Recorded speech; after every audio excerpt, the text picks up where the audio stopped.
Well, we got it finished. Thought I might do a walk around and let you see it. I want to get it out here in this bright sunlight so you could see it. I think it looks pretty trick. I hope I can hold the camera steady enough so that you can.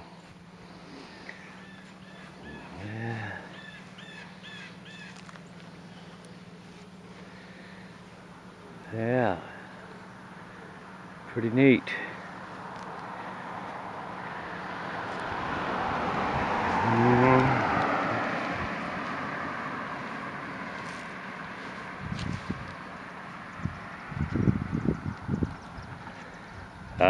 Zach was here last evening.